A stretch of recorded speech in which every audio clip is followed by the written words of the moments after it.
शिरीष, आज तुला जाऊन 1 वर्ष पूर्ण झालं, पण आजही तुझी उणीव प्रत्येक क्षणी मनाला जाणवते. या वर्षभरात अनेकदा डोळे पाणावले, मन हरवलं, पण तुझ्या प्रेमाने जगण्याची हिंमत मिळाली. या कठीण परिस्थितीमध्ये आपल्या रेड सोईल स्टोरीजच्या प्रेक्षकांनी मला तेवढ्याच प्रेमाने सांभाळून घेतलं. त्यांनी दाखवलेलं प्रेम हे केवळ एका चॅनलसाठी नव्हतं, तर शिरीषच्या स्वप्नांसाठी होतं. त्यांच्या प्रत्येक कमेंट्समध्ये, प्रार्थनेत आणि शुभेच्छांमध्ये खंबीर आधार देणारं एक मोठं कुटुंब मिळालं. यासाठी मी कायम सर्वांची ऋणी राहीन. शिरीष आजही आपल्यात आहे असं मी मानते. आपली ग्रामीण जीवनशैली आणि इथल्या खाद्य संस्कृतीचा जगभर प्रसार करण्याचे शिरीषचे ध्येय असेच अविरत सुरू राहील.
जखमाउरेच्या किती मी पुसाव्या, किती रोज घालावे फुंकर अशी ही.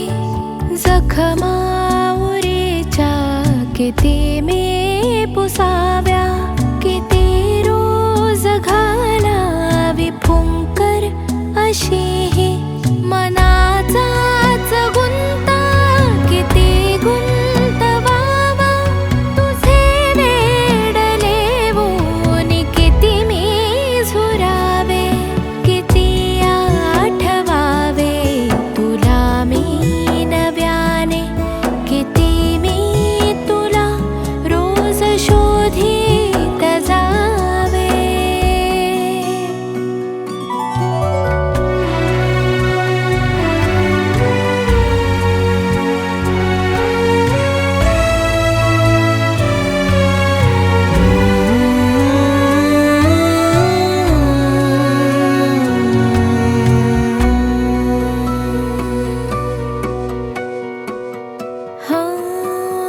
दिसशी न कोठे तू असशी तरी हे, दिसशी न कोठे तू असशी तरी हे. तुझ्या बासरीला किती